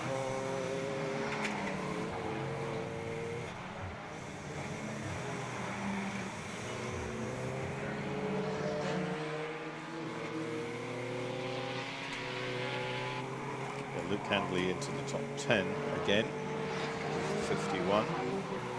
In leading Class B. He's got 25 seconds over Chris Plaskett, who's got about just about a half a minute over Chris Freeman. Here's the Audi again. Looks like it's going okay. It doesn't at the moment, but it's very much an intermittent issue, it seems. The 38 car is into the pits as well. The BMW with the front bumper that's vanished. That's the Molesdale and Kent car. So that's going to, well, it's going to retire from 6th position, or it's certainly going to pit from Carl Swift, with 26 minutes to go, is 42 seconds off the lead. Yes, that's he is closing in, and he's continued to do it at a good rate. Phil Driver's coming in with that bumper that's hanging off. Very tatty, that rear bumper. Rip that off, won't it? I would think so. Yep, that's exactly It's not what worth, they've it's done. not worth saving, that's for sure. Right, and he goes back out into the race. Seems to be the motorsport team there trying to sort that out as quickly as they could. 25 minutes left here. And is this going to be Will Stacey's race? He's 10 seconds clear at the moment of Colin Gillespie in second place. They're both up in the 131s at the moment. The Audi on that last lap was in the 136s, and Carl Swift behind was in the 128. So Carl Swift was actually only about 4 seconds behind the Audi. Now, in fact, he's now ahead of the Audi, you can see, out of our commentary box window. The Audi trying to fight back, though, at Tower Corner, and doesn't manage to do so, and it's slow out of the corner. But Carl Swift is now up to 3rd position. The Audi TT of Parkin and Blair down to 4th. So Carl Swift now only about 36 seconds behind the leaders, I reckon. We can take a bit more time out of them on this lap. There is the number 11 car we're talking about. It just seems to be an intermittent problem out of the slow corner, so it could well be fuel pickup. Sometimes it works and sometimes it doesn't.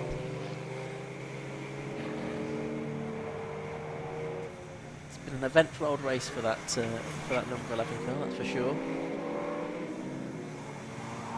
Heading its way through the complex. Once again, working lap 61 of the race. The two brothers are together, the twins, and Scott is going to overtake Ryan, or Adam, whichever it is, at the wheel at the moment. Adam Blair.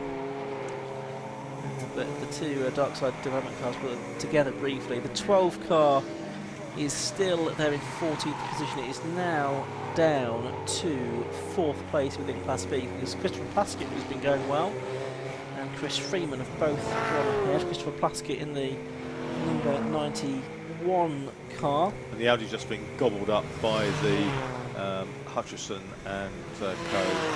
BMW. And that's for position as well, yes. for 4th as well. And indeed the next car then that may get past, he's going to do so shortly actually, is the Neb and Raf car. Well, that's a lap down, isn't it? But it's actually just behind the car on the circuit, I think, as it happens. Yes. There it is, the two of them in shot together. But that's to unlap itself rather than for position. It is bizarre, isn't it? Because the Audi is tolerably fast in some parts of the circuit, then it just struggles out of the slow corner. Behind the Audi there is a battle for position though. That is between the Neb and Raf Leon and the Audi RS3 of Beach and Grice. So we think it's Will Beach in that car at the moment. So that there On the screen now is a battle for position with 22 minutes to go. Yeah, battle for 6th overall. Yes, that's right. It's, I think they're sorted. Because up into this, you get up to the head on the inside.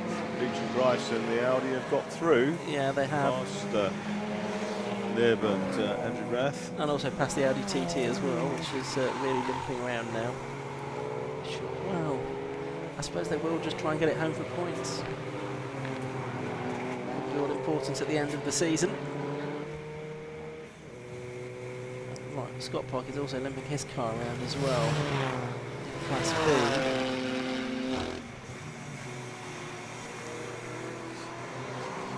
Will Stacey just past our commentary box to complete his 63rd lap. I think he's getting away, if anything, from Colin Gillespie in 2nd place.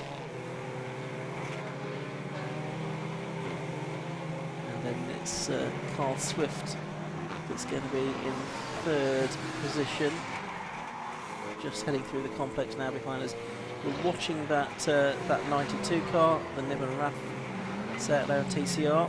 It's down to 7th place now and will possibly fall into the clutches of the Caspel and Rushworth version before the end of the race. That car's about 8 seconds behind. Yeah, that car was going well earlier on before it's stopped marginally before the pit window. That's right. So we'll see if that car can come into contention for 7th place before the end. Luke Handley in 9th place, still leading Class B.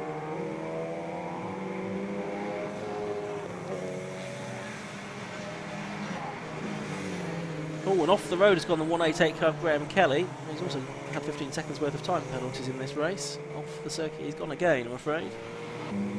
Here's BMW. There's the race leader, Will Stacey. And just behind him on the road at the moment is the McGann, and then you've got the 53, which is the Crown Paints liveried Joel Osric and Dan Orsano car. The Elite Works car, ex-BMW car, to a racing championship car with the M52 engine in.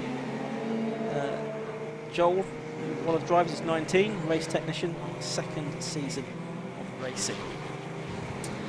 That's the last 20 minutes we go then here at Croft in this Tequila Club Enduro championship race. 2nd round of the season. Looks like we're going to have a different winner to round 1 when it was Carl Swift that took the victory.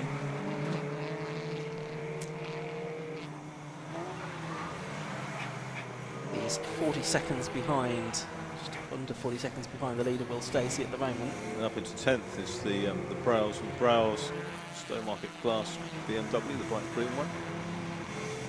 Yeah, That's about 13 seconds over Plaskett in the 2nd of the Class B cars. Funny, isn't it? The number 12 Darkside Golf Diesel now running cleanly again. The number 188 car, Graham Kelly, is getting a drive-through penalty, by the way. After his various moments during the course of this race. And problems there, that's for number 4. That's the TWP Lotus Elite of Reese Lysett, the XF1000 racer, and Steve Brockington, the former rally man. So that's come to be. I also spotted, I think it was for the car that's 2nd in Class C, the Roy Baptiste and Mark Lloyd Jones. BMW, I thought it was. Yeah, just coming through shot now. Has that got some... The bonnet's just coming up, isn't it, on the number 98 car that's 2nd within Class B. And that's certainly going to attract the attention of the officials, because if that flies up, as it may well do as the air gets underneath it, it's going to be straight into the windscreen and smash that.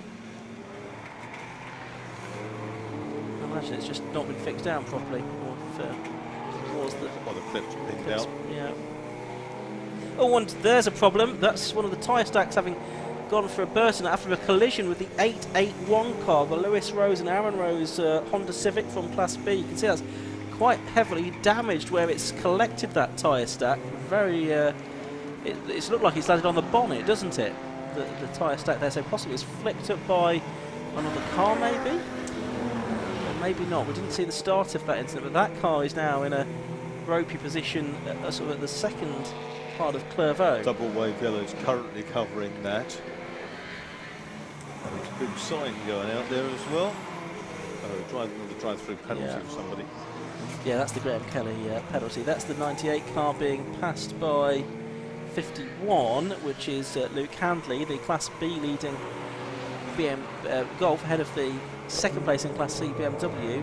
The treble 8, the McGann has stopped, and also the car off in the field as well. One of the Golfs has gone off. The treble 8 is the McGann. We could see that one, Graham Price and Jason Hennifer, and couldn't make out the number on the Golf. So I don't know if we can get a better view of McGann's that. going again.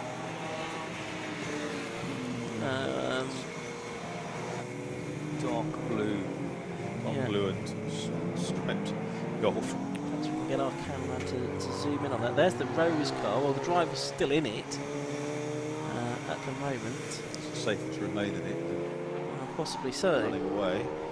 Safety car boards are out now, which is not a surprise. There we go. It's the 99 car, isn't it? So that's Joe Williams in his Golf. He's okay, I think. The car's ended up in the Oil Sea Ray. Yeah, he's surveying it. It's smouldering. Smouldering a bit at the front. Yeah. Might be wise for the Now, marshals to check that out. There's a concept here, because one, Carl Swift is going to gain a lot of ground, one suspects, on Stacey and Gillespie. There'll be traffic, won't there, between his car and the cars in front. But yes, the gap will shorten somewhat. Got the medical car out there as well as the safety car. So let's just check what we've got. There's 70 cars into the pit now. That's one of the front runners as well from 4th place. Hutchinson and Venables. Maybe Venables in the car at the moment. Now that's one that perhaps coming in for the flapping window earlier on, and now it's a mechanical issue. So the medical car stopped down there with the Rose car just to make sure the driver there is okay after that quite heavy impact.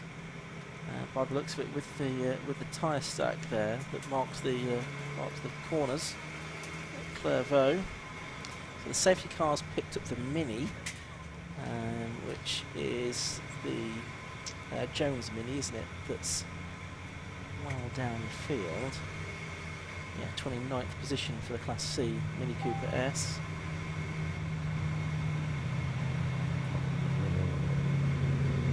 The 70 cars, they're smoking very badly, and that has now retired from the race. Some cars coming in. 73, I can tell you, is in, and so too is 98. 98 is the Baptiste and Lloyd Jones car. That I imagine was just to get that bonnet fixed down while there's a safety car. This is interesting. It's gone the other way, the pace car, because Gillespie is now 50 seconds behind, having been 15 seconds behind. So it has the safety car. It's advantage to the leader currently, but of course, potentially, if there is time, the nation. There'll be a wave through. Recapture the leader. There's only 14 minutes to go, though, isn't there? Yes. In this race, and we've got the medical car on the circuit. Don't know if the Golf I can see actually behind us is still in the field. It's the 99 car. But don't appear to be looking to do anything with that. Focus does seem to be on the Honda Civic with the roses down there at Clairvaux towards Hawthorne. So there's the race lead, number 49 William Stacey. So he's now behind the safety car.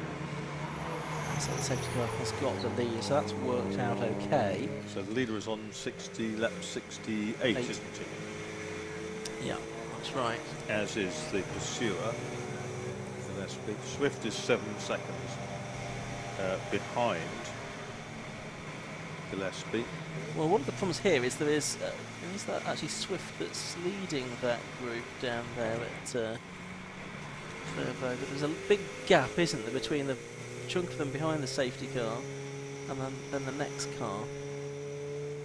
Just get your binoculars on that. Yeah, there's the the Mini, that's isn't the it? Mini. So 58 Mini. Yeah, and if Carl Swift's in the queue behind that, that's not going to help him, is it? I don't think he is. I can't see him there. It's helping the Audi TT get to the end, that's for sure. Yes. Carl Swift is here in this group. We'll say, yes, there he is, turning into the hairpin.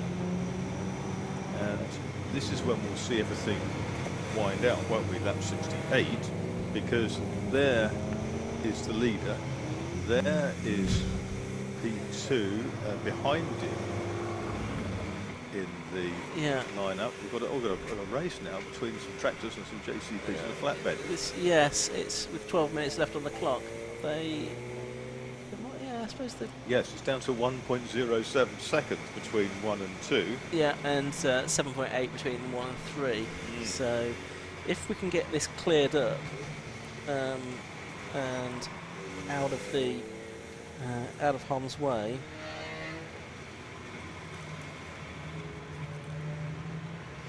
then we could be in for something of a grandstand finish here. The Audi is on the lead lap still, I think, isn't it? No, it's a lap behind. If we go through in this line, it is on the lead lap, but it's a long, long way behind. The number 70 car retired with an engine issue. The treble 8 car has retired. That's the Prince and Hannah car. It was taken by, I'll say, by one of the TCR cars.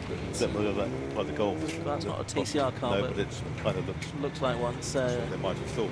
Yeah, unless there was another car that got involved with both of them, and, potentially.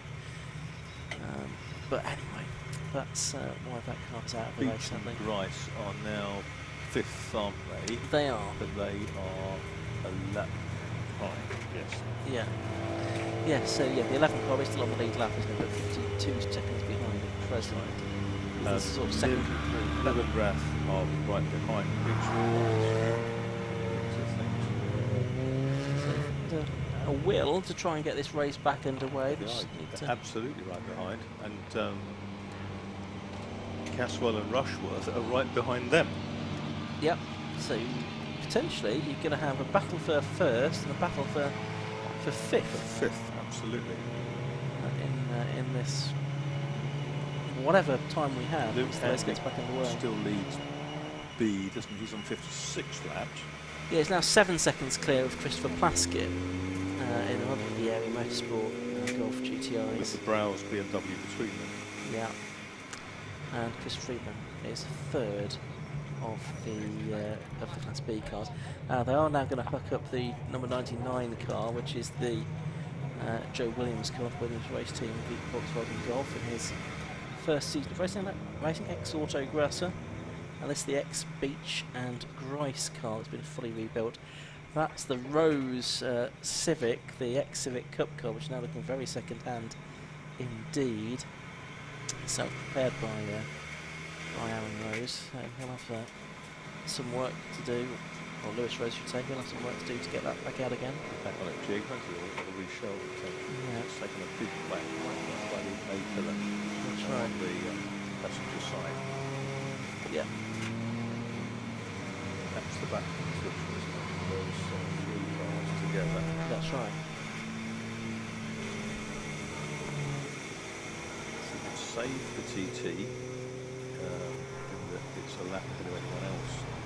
Still running fourth. Yeah. I think we're nearly clear down at the Clairvaux end of the circuit now. They're just pulling that Civic out of the way, and I think that's good to go. They just need to clear the Williams Golf now from sort of Jim Clark S's part of the circuit. And we've got 8.5 minutes, so we're probably only going to have 3 laps maybe after the restart at most. I would think, maybe 2. I think with that in mind, that might not give enough time for... I don't think we give Colin Gillespie a chance. I think I'd favour of the 2, Carl Swift to get ahead of Will Stacey rather than Colin Gillespie, I think, in those circumstances. I think there might be a change for second. I do wonder about first and second. But we've seen how the quicker saloons, or saloons so much quicker on the straights, can go out of the blocks in comparison to the Lotus. The Williams car's being released, and it's under its own steam. Going to head presumably back round to the pits. Just needed hooking up to get out of the Oh, and he's going to pull off it. Oh, he's just going to drive around the side it's sunny and pull off behind the barrier there, presumably. Maybe that's where he's been directed to go. So that should mean that we'll get the safety car in at the end of this lap. So that's going to give us maybe 5 minutes, which is going to be 3 laps, isn't it? Looks like it. Time it comes back round. So grandstand finishing prospect. Class C. Dougal and John Munro, even 64 laps they've completed. The next car in their class is the Baptiste and Lloyd Jones car, which they've only completed 62 laps, so they've got a 2-lap advantage effectively in Class C. So it would have to go very badly wrong. Now the tractor's back out again, doing its work in the field. Farmer's work is never done. And that's just beyond Tower Corner.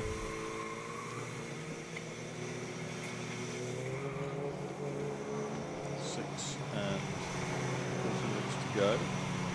There are 1 and 2 have it together, and Colin Gillespie, he's got a sort of that steely look on his face. Yeah, he's gonna. Well, he knows that he's got one chance here. If he lets Stacey get away at the restart, then he might not be able to catch The him. lights are off on the safety car. This is lap 70. All must remain until the line. We might even squeeze 4 laps out of this. It's possible. And Stacey's gone. He just absolutely knows that he's got to nail it out of the understeer from the second place car. And here's Stacey. He's got his foot down now, and he clears the line. Swift's still in that next little pack of cars. Over the line, it's 2.28, wasn't it? But this time round, when it comes up, 0.57. Yeah, and those two have gone because there's back markers then between themselves and Carl Swift. But Yes. so Carl Swift will need to sort of pluck his way through. I think he's got a couple more back markers between himself and the front two. But Stacey, through that twiddly bit, he's got away from But this is where Gillespie. it'll show. If it's going to show at all. Yeah, Gillespie is able to close on the long back straight down towards Tower, but he's not going to get close enough to attack there. It's about 4 or 5 lengths at Tower, isn't it? And he's bouncing the inside front wheel off the deck going through Tower as Colin Gillespie. Swift's got all back past one of those slower cars, which I think was actually the Browse BMW, which is in 9th position overall. So he's just got one more back marker between himself and these two leaders with 4.5 minutes to go. So probably actually 3 more laps to go at the end of this one, I think. Look how busy this part of the circuit is. It involves Chris Coomer, who got back out of the race again after a long pit visit. It also includes the number 11 car, Parkin and Blair, who are still 4th, but a lap down, or not, well actually they're not a lap down, they're 25 seconds behind the leaders now, helped by that safety car. And the Elise that was off a few laps ago seems to be all right again. It does, doesn't it? That's the TWP car of Reece Licensed at Brockington. I think that's your answer. Yeah, Will Stacey's coming through with a big lead at the end of the first lap of the restart, so 0.57 seconds has become, let's wait for the screen to update, 2.82 seconds now, the gap between Stacey and Gillespie. And it's still 7.4 between the leader and Carl Swift in 3rd place. Look how busy that was, with the 100 car having spun as well. That's the 166 car, so Nicole Drought, isn't it, I think? That's had the spin there. So we've got Stacey in the lead, we've got Gillespie in 2nd, Swift now is 3rd car on the road as well, but he's 7.86 seconds behind the leaders with 3 laps to go.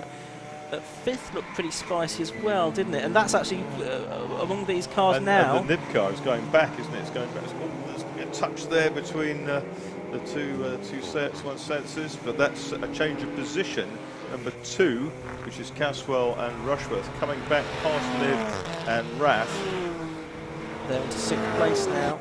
It's going past the class leading Mazda, aren't they? The Audi of Beach and Grice, the RS3, is a little bit further up the road, so that's not really going to come into it. There's the Class B number 12 car, Scott Parkin as well. He's back to 4th, wasn't he, within that class? Class B still being led by Luke Handley. Well, that's brought them back from 2 minutes odd behind, or whatever it was. No, Yeah. a minute odd behind, almost a lap, to much closer. 70 laps down for the Audi at the moment. 2 minutes 30 to go. Will Stacey's just crossed the line, so there's going to be 2 more laps. There's the 12 car up on the inside of 92. That's not for position, but the 92 car, as a result of all that, has run out off the road. Phil Nibb and Andrew Raff.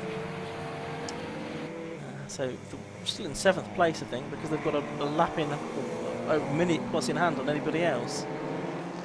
But nevertheless, they have been off the road there, which I'm not sure they'll be too pleased with. Yeah, 2.3 seconds now between second and third. Carl Swift in number 1, closing in on Colin Gillespie. Yeah, that time he did a 1:27.79, only 300ths off his best time, whereas Gillespie did a 1:30.40. So we could have a change for second place before the end here. I think Will Stacey, barring any mechanical issues, is looking pretty good for the honours. Still exciting tussles go forward. Off at the... Well, that's the parked, isn't it? Early on, yeah. Porsche has been there for half the race, pretty much, yeah.